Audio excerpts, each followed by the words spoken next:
자리에 앉으시겠습니다. 할렐루야. 주님이 부활하셨습니다. 기쁘시죠? 네. 저는 고난주간을 지내고 나면 고난주간이 좀 힘들잖아요. 여러분 안 힘들게 계시잖아요. 뭔가 좀 조심해야 된다는 생각도 들고, 뭐 맛있는 거 먹으려고 하다가도 이거 먹으면 될까 이런 마음도 들고, 아무튼 고난주간은 약간 무거운 마음으로 지낼 수밖에 없죠. 근데 이 모든 것을 이렇게 깨트리고 이제 부활하신 주님 때문에 우리의 마음마저도 굉장히 기쁜 것 같습니다. 오늘은 날씨마저도 화창하기 때문에 화산 햇빛이 부활의 영광을 보는 것 같습니다. 여러분 그 밝은 표정을 좀 햇살처럼 밝은 표정을 지으시고 좌우에 있는 분에게 인사할까요? 주님께서 부활하셨습니다.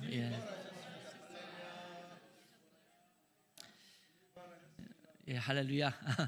좋습니다. 저는 교회의 절기들이 여러 가지가 있죠. 그 여러 가지 절기 중에서 가장 중요한 절기가 무엇이냐 이렇게 하나만 좀 꼽으라고 한다면 저는 서슴지 않고 부활절이다 이렇게 이야기를 합니다. 일반적으로 사람들은 성탄절을 성대하게 치릅니다. 성탄절 준비를 위해서 상당한 기간 동안 준비하고 또 선물도 주고받고 또 카드도 주고받습니다. 그것에 비하면 우리 부활절은 뭐 부활절 칸타타나 이런 걸 준비하는 교회들이 있잖아요. 그런 준비를 하긴 하지만 또 긴 시간 동안 준비하지만 그것만 있지 다른 것들을 뭐 더 성대하게 많이 준비하거나 그런 것 같지는 않습니다. 부활절 카드를 주고받는 일은 별로 없는 것 같아요.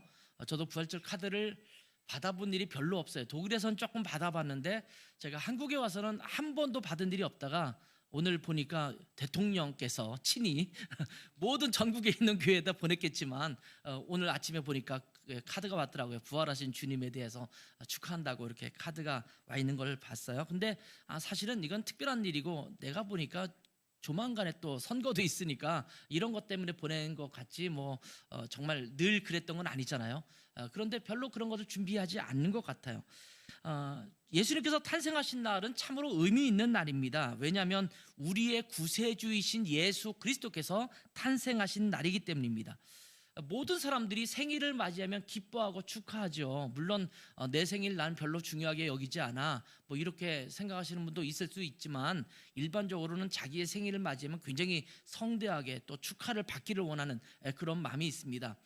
뭐 저는 대충 지나가긴 했지만 환갑을 맞이하면 환갑을 대충 지나갔다고 봐야 되는지 안 되는지 모르지만 식구들끼리 같이 밥 먹고 이렇게 지나가잖아요. 이렇게 지나가는데 보통 환갑을 맞이하거나 또는 칠순을 맞이하거나 뭐 이렇게 특별한 기간을 맞이하면 정말 성대하게 뭔가를 안 해주면 굉장히 서운한 마음 이런 마음도 들 것 같습니다. 그렇다면 우리의 주어진 인생도 그렇게 축하를 하게 되는데 만왕의 왕이신 우리의 구세주이신 우리를 위해서 이 땅에 십자가를 지시기 위해서 오신 주님께서 탄생하신 날이라고 한다면 그날을 그냥 넘어가면 되겠습니까? 그러니까 사실은 그 예수님의 탄생하신 날은 정말 귀중한 날입니다. 그날이 있었기 때문에 우리는 예수님을 만날 수 있었던 것입니다. 이 땅에 오시지 않았다면 어떻게 우리를 위해서 십자가에 달려 돌아가셨겠어요? 그런 의미에서 본다면 성탄절은 매우 중요한 날이라고 할 수가 있습니다. 그렇지만 예수님의 대속의 죽음과 부활이 없었다면 성탄절이 우리에게 무슨 의미가 있겠습니까? 그저 훌륭한 한 사람이 이 땅에 탄생했다라는 것 외에 더 큰 의미를 부여할 수 없을 것입니다. 충무공탄신일 또는 석가탄신일 이런 것과 하등 다를 바가 없을 것입니다. 그렇지만 예수님은 태어나서 훌륭한 삶을 사셨고 훌륭한 가르침을 하셨다 그리고 돌아가셨다로 끝나는 것이 아니라 그분은 인류의 모든 죄를 대신 책임지시고 십자가에서 돌아가셨고 돌아가신 지 3일 만에 부활하셨습니다. 모든 사람들은 모든 훌륭한 사람들 이런 사람들은 다 죽음을 맞이했습니다. 그래서 그 사람의 제삿날이 있기도 하지 않습니까? 훌륭한 사람이 돌아가신 날은 안 믿는 사람들 같은 경우는 제사를 지내기도 하고 믿는 사람들 같은 경우는 애도일 또는 추도일을 맞이해서 살아생전 그분이 살았던 업적을 기리면서 애도하는 마음을 표합니다. 저희 아버님이 돌아가신 지가 10년이 돼서 며칠 전 저희 추도 예배가 있는 날이니까 저희가 묘소에도 다녀오고 이렇게 했거든요. 이렇게 돌아가신 날을 기념하고 또 이렇게 애도를 표현하는 그런 시간을 갖습니다. 예수님께서도 똑같이 모든 사람들처럼 돌아가셨습니다. 그래서 고난주간이 있고 순환일, 성금요일 이런 날을 지키기도 합니다. 그리고 그 주간에는 예수님의 고난과 죽음을 슬퍼하며 한 주간을 보내기도 합니다. 그런데 예수님에게는 다른 사람에게 없는 특별한 한 가지가 더 있습니다. 그것이 무엇일까요? 뻔하죠. 오늘이 무슨 날입니까? 부활절이잖아요. 예수님께서 부활하신 날을 기념하는 것입니다. 저는 이것이 굉장히 의미 있다고 봅니다. 저는 1963년에 태어났어요. 7월 7일 날이 제 생일입니다. 그때 처음 태어났어요. 태어났는데 처음 태어났는데 제가 다시 태어나는 날이 있습니다. 여러분도 다 그렇죠. 죽었다가 다시 산 날이 있습니다. 저는 그날이 언제인지는 확실하게 기억할 수는 없습니다. 그런데 제가 그렇게 죽었다가 다시 살아서 영원한 생명을 얻은 날을 기념해서 제가 침례받은 날이 있었거든요. 1976년 2월 29일 날 제가 침례를 받았습니다. 중학교 때예요. 근데 2월 29일은 4년마다 찾아오는데 올해 딱 2월 29일이 있더라고요. 그래서 2월 29일은 제가 잊지 않는 그런 날 중에 하나거든요. 제가 다시 죽었다가 태어난 날. 그래서 우리 그리스도인들은요, 예수님과 똑같이 이 땅에 육신으로 태어난 날이 있는가 하면 영적으로 다시 태어난 그날을 여러분 기억하고 있지 않습니까? 물론 그날이 정확하게 어느 날인지는 알지 못하는 사람도 있겠지만 아무튼 모든 그리스도인은 두 번의 생명을 갖게 됩니다. 이것이 바로 예수 그리스도의 부활로 말미암은 일이라는 것을 알아야 합니다. 모든 성인들과 위인들은 탄생하고 또 죽음을 맞이했습니다. 그러나 그들에게는 부활이 없습니다. 여전히 그들은 죽은 자의 무덤에 머물고 있습니다. 아직도 무덤이 있고 그 무덤에는 그들의 육체가 썩어져 가고 있습니다. 그렇지만 예수님은 무덤이 없습니다. 죽으시기는 하셨지만 다시 살아나셨습니다. 아리마대 요셉이 빌려주었던 그 예수님의 무덤은 지금도 비어 있습니다. 인도에서 스탠리 존스라는 선교사님이 노방전도를 하고 있었습니다. 근데 그 노방전도를 하는데 어떤 이슬람 교도 한 사람이 이렇게 설교 중에 손을 들고 질문을 하게 됩니다. 자, 우리는 당신 기독교인들이 갖지 못한 한 가지가 있어, 이렇게 외친 겁니다. 그래서 존스 선교사가 이렇게 물었습니다. 도대체 그것이 무엇입니까? 이렇게 물었어요. 그러자 그 이슬람 교도가 이런 대답을 합니다. 우리는 메디나에 가면, 메디나는 이 사우디아라비아에 있는 마호메트의 시체가 있는 그런 무덤이죠. 거기 메디나에 가면 마호메트의 시체가 있는 들어있는 관이 있습니다. 그래서 우리 이슬람 교도들은 마호메트가 실제로 이 땅에 살았던 존재인 것을 믿을 수가 있습니다. 그렇지만 당신네 기독교인들은 예루살렘에 가면 빈 무덤밖에 없지 않소, 이렇게 외쳤다고 합니다. 그러자 존스 선교사가 이렇게 대답을 했어요. 고맙소. 당신의 말이 사실입니다. 그런데 그것이 바로 기독교의 다른 점이요, 우리 주님은 부활하셨습니다. 그렇기 때문에 우리에게는 빈 무덤밖에 없는 것입니다. 이렇게 이야기했다고 합니다. 이 부활이 없다면 예수님의 고난과 죽음도 하나의 감동적인 사건으로 끝났을 것입니다. 예수님의 탄생일인 성탄절도 한 위대한 위인의 탄생일로만 기억됐을 것입니다.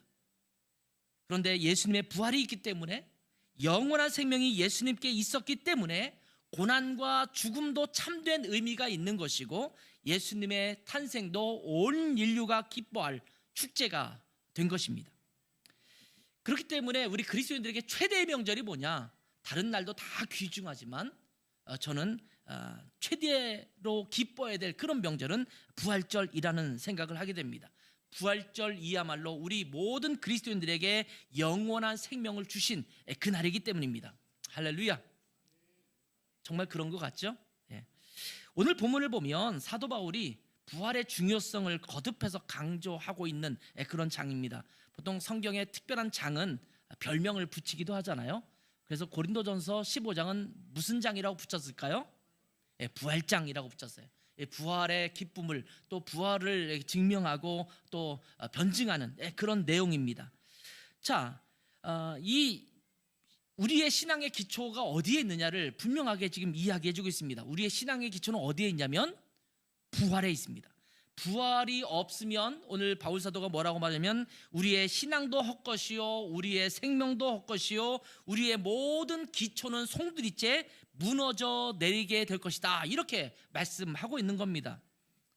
왜 이 부활이 중요할까요? 우리 예수님을 믿는 사람들에게 부활이 중요한 이유가 무엇일까요? 오늘 그 중요한 이유 세 가지를 좀 함께 말씀을 나누기를 원합니다. 그 첫 번째는 뭐냐면 부활로 인하여 우리가 생명을 얻게 되기 때문입니다. 부활은 우리에게 생명을 주시는 그러한 축복입니다. 자, 19절에 보면 그렇게 말씀을 하고 있죠. 만일 그리스도 안에서 우리가 바라는 것이 다만 이 세상의 삶뿐이면 모든 사람 가운데 우리가 더욱 불쌍한 자다, 이렇게 말씀을 하고 있습니다. 여러분, 예수님이 믿으면 좀 자제해야 될 것이 있죠. 그렇죠? 뭐 술과 담배 문제가 뭐 죄냐 아니냐 이거는 일단 뒤로 하고, 일반적으로 신실한 그리스도인들은 술 담배를 하지 않잖아요. 절제하는 삶을 갖습니다.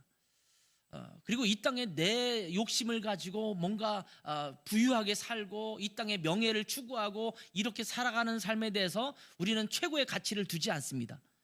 우리는 다른 사람을 위해서 헌신하고 봉사하고 배려하고 때로는 손해보며 살라고 주님께서 말씀하셨기 때문에 그 말씀을 따라 살아가고 있습니다. 얼마나 억울한 삶을 살고 있는지 몰라요. 내가 잘못하지도 않았는데 잘못했다고 해야 되고, 내가 오히려 피해줘야 되고, 내가 오히려 대신 또 사과해야 되고, 이런 삶을 살라고 주님께서 말씀하셨잖아요. 오른뺨을 쳤는데 왜 왼뺨까지 돌려대야 합니까? 그것이 주님의 가르침이잖아요. 얼마나 억울한 이 땅을 살고 있습니까? 근데 우리가 죽어서 부활이 없는데 이 땅에서 계속 그런 삶을 추구한다면 얼마나 억울한 삶을 살고 있는 걸까요? 이 땅에 한 번밖에 없는 인생을 살고 있다면, 그리고 그 이외에 아무것도 없다면 우리는 이 땅에서 떵떵거리며 살 수 있는 것들을 추구해야 되지 않을까요? 평안하게 안정감 있게 돈을 많이 벌면서 명예를 많이 쌓아가면서 그 안에서 그것을 누리며 살아가는 것이 우리의 목적이 되는 것이 훨씬 더 나은 일이 아닐까요? 그래서 바울 사도는 말하는 거예요. 우리가 만약 살아가는 것이 이 땅의 세상의 삶뿐이면 모든 사람 가운데 우리는 불쌍한 자다. 사도 바울 스스로를 한번 돌아보세요. 그는 가말리엘의 제자로서, 그는 정말 바리새인 중에 바리새인으로서 나름대로 그 세계 속에서 높은 지위에 올라갈 수 있었던 그런 자격이 있던 사람입니다. 그런데 지금 살아가는 모습을 보면 정말 힘들게 어렵게 때로는 매를 맞아가며 이렇게 그리스도를 증거하고 있잖아요. 얼마나 불쌍한 삶을 살아가는 것을 볼 수 있습니까?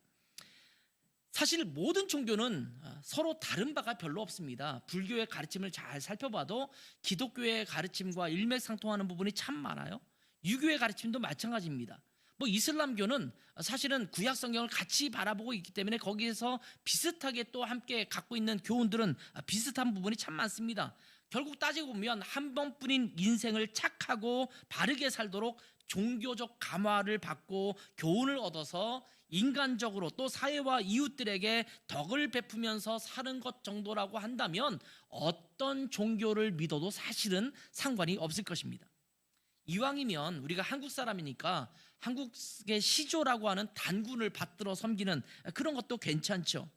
매주 가지 않아도 되는, 매주 예배에 참석하지 않아도 별로 말하지도 않고 왜 안 오냐 이렇게 말하지도 않는 불교의 귀의를 해도 괜찮을 것입니다. 아니면 조상신을 잘 받들어 섬겨서 때마다 제사상이나 차리면서 군자와 같은 삶을 살게 된다면 그런 유교적 신앙도 나쁘지 않을 것 같습니다. 그런데 왜 우리는 사람들에게 부득불 예수를 믿어야 한다고 전도하고 있습니까? 또 우리는 왜 그렇게 믿고 있습니까? 부활이 없고 내게 주어진 이 땅의 삶으로 모든 것이 끝난다면 이 땅에서 부귀영화를 누리고 평안을 누리는 삶, 이것에 우리는 초점을 맞추며 살아가야 할 것입니다. 죽으면 끝인데 이 땅에 그렇게 살아야 되지 않겠어요? 한 번밖에 없는 인생인데. 그런데 그리스도인들은 이 땅에서 손해보며 살아야 하며 또 다른 사람을 섬기고 살고 고난과 역경도 기꺼이 감수하면서 예수님을 따르는 삶을 살라고 말씀하시는데 왜 그렇게 살아야 할까요? 바로 예수 안에 생명이 있기 때문입니다. 고난과 죽음을 넘어서 영원한 생명, 부활의 생명을 우리에게 주셨기 때문입니다. 예수 안에만 생명이 있기 때문입니다. 기독교는 배타적인 종교라고들 손가락질을 합니다. 다른 종교는 타 종교에 대해서 관용하고 인정해 주는데 기독교는 유독 다른 종교에 대해서 배타적이라면서 흉을 봅니다. 어떤 측면에서는 맞는 말입니다. 어쩌면 그럴 수밖에 없다라는 생각을 갖게 됩니다. 예수 안에만 생명이 있고 다른 종교를 통해서는 인간적인 삶을 살 수 있을지 모르지만 영원한 생명을 가질 수 없기 때문입니다. 예수님의 부활은 우리에게 부활을 소망하게 합니다. 예수님께서 부활하셨듯이 마지막 날, 주님께서 재림하시는 날, 주님의 심판날이 되면 잠자는 자들도 무덤에서 부활하여 들려 올라갈 것입니다. 이것을 어려운 말로 우리가 휴거라고 이야기를 하죠. 그때까지 살아있는 자는 영원히 죽음을 맛보지 않고 하나님 나라에 들어가게 될 것입니다. 이 예수님의 부활이 있기 때문에 우리는 부활의 소망이 있습니다. 예수님께서 돌아가시고 그것으로 끝났다면 시리에 빠진 제자들도 다 원래 살던 자기의 삶으로 돌아갔을 것입니다. 그리고 전 세계에 복음도 증거되지 않았을 것입니다. 왜냐하면 생명이 없기 때문이죠. 자기의 스승이신 예수님이 돌아가셨는데 목숨 걸고 목숨을 바쳐가면서 이렇게 예수님의 복음을 전할 사람이 도대체 어디 있겠어요? 그들은 분명히 예수 그리스도의 부활을 목격했기 때문에 그 부활의 생명이 우리에게도 주어진 것을 알았기 때문에 목숨을 바쳐서 이 생명의 복음을 전한 것입니다. 예수님께서는 영원한 생명, 부활의 생명을 갖고 있었기 때문에 복음은 지금까지도 살아서 역사하는 것입니다. 이것이 우리가 부활의 신앙을 갖는 이유입니다. 두 번째는 이 부활의 신앙은 우리를 넘어지지 않게 하는 그런 축복이기 때문에 우리가 부활을 믿고 부활의 신앙으로 살아가게 되는 것이 정말 중요합니다. 자, 부활이 없으면 우리의 믿음도 헛것이라고 이 바울 사도는 말하고 있죠. 17절을 다시 한번 보겠습니다. 그리스도께서 다시 살아나신 일이 없으면 너희의 믿음도 헛되고 너희가 여전히 죄 가운데 있을 것이요, 이렇게 말씀을 하죠. 만약 부활이 없다고 합시다. 우리는 우리의 인생에 조금만 어려움이 생겨도 주저앉게 되고 말 것입니다. 낭망하고 좌절해서 다시는 일어서지 못할 것입니다. 그렇지만 부활의 소망이 있는 자들은 어려움과 고통이 찾아와도 죽음이 닥치더라도 두려워하지 않습니다. 왜냐하면 몸은 죽여도 우리의 영혼은 영원한 삶을 살기 때문입니다.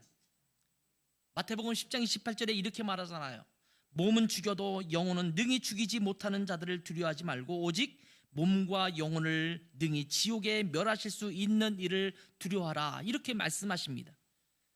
그래서 기독교인들, 예수님을 믿는 사람들의 장례에 가면 그 장례가 주저앉을 만한 또 일어설 수 없는 좌절과 실망의 그런 장소가 아닌 것을 깨달을 수가 있습니다.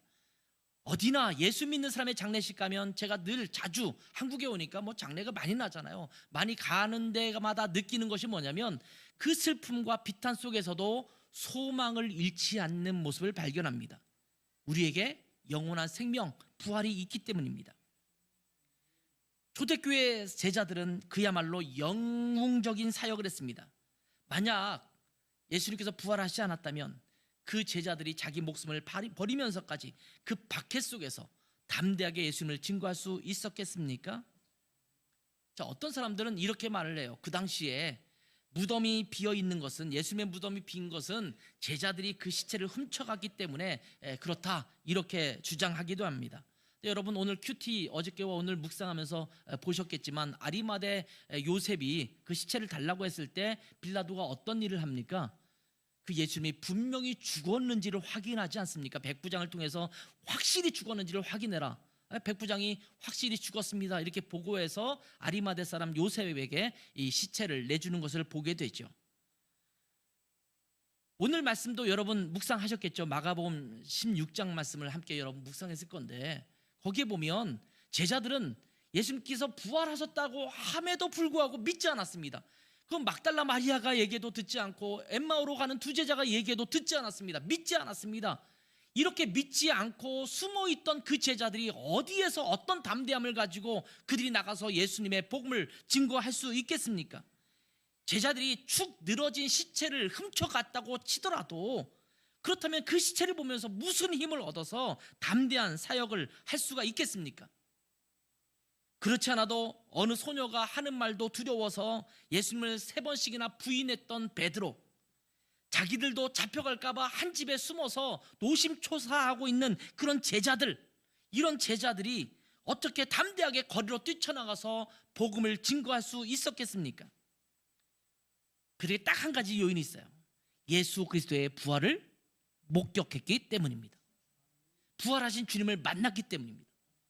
그 주님을 만나자마자 와, 이분은 진짜시구나, 찐이구나. 이분의 부활은 그냥 하는 얘기가 아니라 진짜 부활하셔서 우리 가운데 영원한 생명을 주시는 구세주 메시아가 맞구나. 이런 믿음이 생겼기 때문에 담대히 나가서 복음을 증거할 수 있었던 것입니다. 주님의 부활을 믿는 자들은 넘어지지 않습니다. 담대히 하게 신앙생활을 합니다.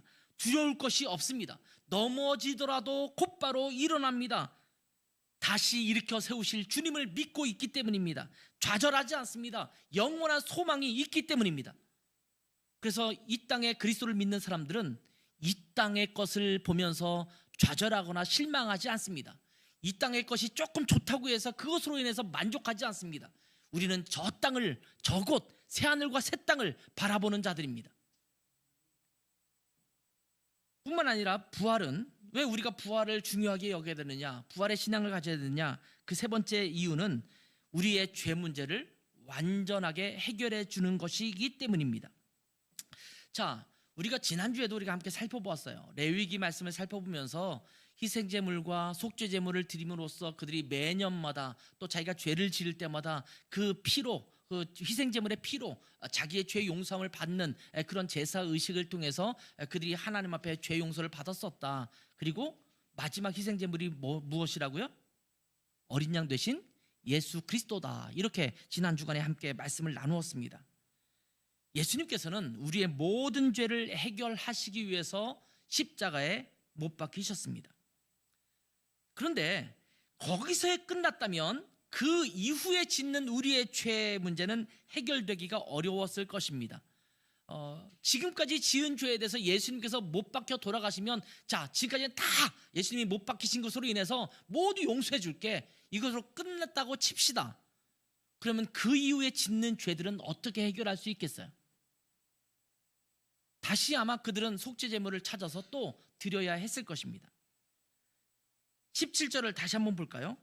이렇게 말씀하고 있죠. 그리스도께서 다시 살아나신 일이 없으면, 예수님께서 돌아가셨어요. 속죄제물로 돌아가셨는데 다시 살아나지 않았으면 너희의 믿음도 헛되고 너희가 여전히 죄 가운데 있을 것이요. 이렇게 말씀하고 있어요. 우리 죄를 위해서 십자가에 못 박혀 돌아가셨다 하더라도 다시 살아나지 않았으면 우리는 여전히 죄 가운데 있을 거라는 말씀입니다. 우리의 죄 용서는, 영원한 속죄는, 영원한 용서는 예수님께서 부활하심으로 말미암아 우리에게 주어진 것임을 말씀하고 있습니다. 예수님은 사망의 모든 권세를 물리치시고 부활하셔서 우리의 죄를 완전히 멸하셨습니다.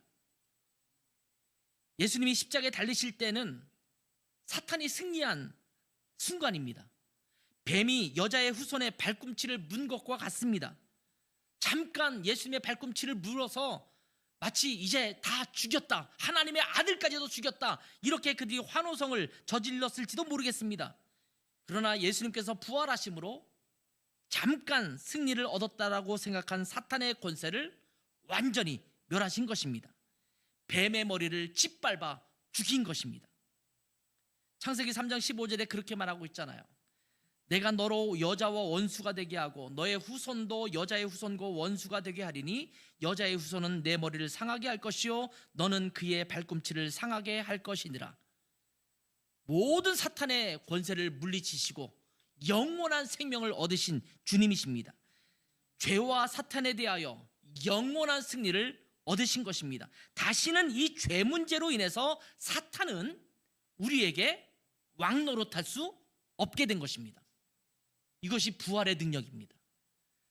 십자가에 달려 돌아가셨지만 부활하지 않으셨다면 사탄의 머리를 짓밟아 버리는 그 부활과 생명의 권세를 얻지 못했을 것입니다. 예수님께서는 이 죄 문제를 십자가에서 다 해결하시고 부활하심으로 영원히 의롭게 하심과 영생을 우리에게 주신 것입니다. 이 개신교의 십자가에는 예수님이 달려 계시지 않습니다. 자, 이 그림을 사진 한번 볼까요? 지금 이 예배당 안에도 이 두 개의 십자가가 앞에 있어요. 여기 누구도 달려 있지 않아요. 저 뒤에 보시면 예수님이 달려 계시죠. 그렇죠? 지금 여기에는 두 개가 다 존재해요. 제가 유럽에 살면서 교회당을 또 성당을 많이 가보는데 가는 곳마다 거의 예수님께서 십자가에 이렇게 달려 계시는 십자가가 대부분입니다.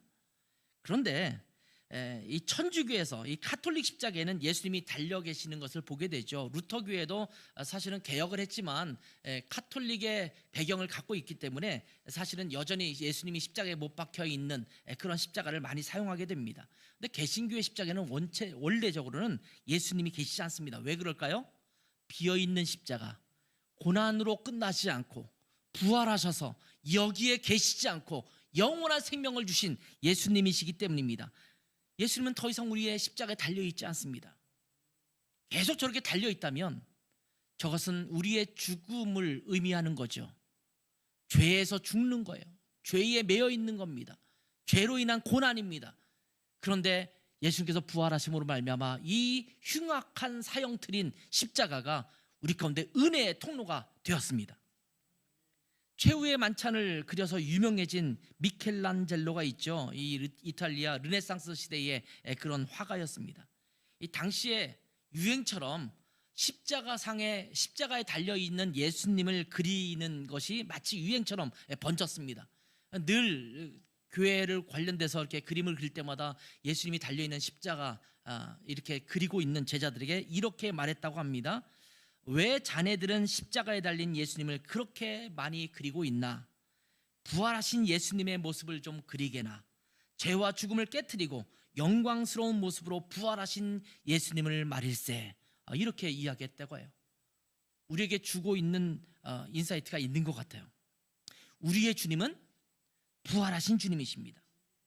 이로 인해서 우리에게 영원한 생명을 주셨습니다. 우리도 곧 부활의 몸을 덧입을 것입니다. 이 부활의 신앙으로 인해서 우리의 모든 삶의 생명력이 넘치게 된 것입니다. 우리 그리스도인의 삶 속에 기쁨이 넘치는 풍성한 삶이 주어진 것입니다. 여러분, 우리 주님의 부활이 여러분의 삶을 생명력 있게 하고 있습니까? 여러분이 부활의 삶 속에 부활의 능력과 또한 그 부활의 능력이 여러분 삶 가운데 배어나오는 그런 삶이 되시기를 바랍니다. 부활이 여러분의 삶의 기본에 견고하게 뒷받침되어서 어떤 상황에도 부활의 신앙이 여러분을 흔들리지 않게 하고 어떠한 상황에서도 견고한 믿음과 평안과 기쁨을 누리게 하는 원동력이 되기를 소망합니다. 혹시 여러분 중에 아직도 이 부활의 기쁨을 내 것으로 받아들이지 못한 분이 있는지 모르겠어요. 부활절을 기쁘다라고 말하죠. 행복하다고 말해요. 복되다고 말합니다. 근데 이것이 여러분의 진정한 기쁨이 되기를 바랍니다. 주님께서 주시는 이 부활의 영원한 생명이 여러분 모두의 것이 되기를 바랍니다. 이러한 부활의 기쁨을 우리가 누리지 못했다면 이것을 여러분이 누리는 여러분이 되셨으면 좋겠어요. 방법은 딱 한 가지입니다. 예수 그리스도를 우리의 구세주와 주님으로 모셔드리고 살아가는 것입니다. 우리의 주님으로 모시고 살아가는 것입니다. 이 방법은 아주 쉽죠. 이렇게 기도하면 됩니다. 예수님께서 나의 모든 죄와 고통의 짐을 대신 지시고 십자가에서 돌아가셨음을 믿습니다. 그리고 다시 부활하셔서 우리에게 영원한 생명을 주셨음도 믿습니다. 이제 제가 모든 저의 죄를 주님께 맡기고 예수님을 나의 구세주와 주님으로 모셔드립니다. 저의 모든 죄를 용서해 주시고 저를 받아 주시옵소서. 이제 주님께서 주시는 영원한 생명을 저도 누리기를 원합니다. 이렇게 기도하면 주님의 부활의 영광과 그 기쁨을 여러분이 평생 누리며 살게 될 줄 믿습니다. 우리 라이트하우스 고향 식구들은 아마 다 이 믿음의 고백을 한 줄 믿습니다. 이것이 우리의 머릿속으로만 있는 그러한 신앙이 아니라 이것이 우리의 든든한 기초가 되어서 어떤 상황 속에서도, 여러분 우리가 기도회를 매주마다 하면서 기도 제목들을 나눌 때마다 정말 힘들고 어려운 일들이 많잖아요. 몸이 불편한 분들도 있고 뭔가 해결해야 될 문제 때문에 고민하시는 분도 있고, 그런데 그 모든 문제가 있음에도 불구하고 우리가 그래도 밝은 표정을 짓고 살 수 있는 이유가 뭘까요? 부활의 영광스러운 주님이 우리의 주님 되시기 때문입니다. 이 땅에 모든 고통과 아픔이 있다 하더라도 그것에 우리가 주저앉아 있는 삶이 아니라 결국 그 모든 것을 이겨내가고 우리에게 부활의 영광과 기쁨을 주시기 때문입니다. 그 소망을 갖고 있기 때문입니다. 그 소망 가운데 여러분의 삶이 하나님의 부활의 축복을 온전히 누리며 살아가는 기쁨으로 가득하기를 주님의 이름으로 축원합니다. 기도하겠습니다. 잠깐 이런 기도를 잠깐 드리고 우리 함께 주님 앞에 기도하는 시간 갖겠습니다. 예수 그리스도께서 우리 죄를 위해서 십자가에서 죽임당하시고 사흘 만에 부활하셔서 우리 가운데 영원한 생명을 주신 것을 감사하는 기도를 드렸으면 좋겠어요. 뿐만 아니라 이 부활의 신앙으로 날마다 승리하는 삶을, 우리의 주어진 모든 환경에도 승리하는 삶을 살 수 있는 부활의 능력의 삶이 되는 우리가 되게 하옵소서. 이런 기도를 잠깐 합심해서 기도하고 제가 기도하겠습니다. 함께 합심하여 기도합니다. 아버지 하나님, 이 시간 우리가 부활의 능력을 다시 한번 살펴보게 하셔서 감사합니다. 우리에게 구원 주시는 하나님의 은혜가 또한 부활로 말미암아 우리 것이 되게 하심을 참으로 감사합니다. 때로는 넘어지고 좌절하고 실망하고 또 우리가 좀 고통과 아픔 가운데 있을 수 있지만 그것에 끝나지 않고 이 고난으로 끝나지 않고 이것이 부활의 영광으로 이어지는 소망이 우리 가운데 있음을 인하여 참으로 감사합니다. 하나님, 이 부활의 기쁨과 소망을 우리 안에 깊이 품게 도와주시고 하나님, 십자가에 달려 돌아가시고 우리의 죄를 용서하신 그 주님에게 집중하지만 그 너머에 있는 부활의 영광과 기쁨도 우리가 마음껏 누리는 저희들 될 수 있도록 은혜 주시기를 간절히 원합니다. 죽음에 머물고 고난에 머물고 고통에 머물고 우리의 죄 용서에만 머무는 것이 아니라 죄를 용서하시고 우리 가운데 영원한 기쁨과 행복과 평안을 주시는 그 부활의 영광스러운 삶을 살게 하시는 그 능력을 우리 삶께 깊이 담아서 살아가는 축복이 있게 없어서 감사드립니다. 하나님 아버지, 우리 죄를 위해서 십자가에 달려 돌아가시고 또 우리의 모든 죄 문제를 해결해 주신 주님을 찬양하고 또 주님 앞에 영광을 돌립니다. 그러나 하나님, 저희가 그 고난의 죽음, 우리 죄 용서 그리고 십자가의 고난 거기에만 머물지 않게 도와주시고 그 모든 것을 이기게 하시고 우리 가운데 영원한 생명을 주셔서 승리하는 삶, 평안한 삶, 주님 안에서의 새 생명으로 가득 찬 생동감 있는 삶을 주시는 주님의 부활의 능력과 소망을 가지고 살아가는 저희들 되게 도와주시기를 원합니다. 때로는 흔들리고 때로는 아프고 때로는 어려움 때문에 좌절하기도 하지만 거기에 머물러 있는 것이 아니라 부활의 주님으로 말미암아 넉넉한 승리의 삶을 살아가는 그 소망을 가지고 소망을 붙들고 날마다의 삶 가운데 주님을 바라보며 승리할 수 있는 삶이 될 수 있도록 우리 모든 성도들의 삶 가운데 찾아가 주시고 부활의 능력을 경험하게 하시는 은혜가 있게 하옵소서. 감사하며 예수님의 이름으로 기도했습니다. 아멘.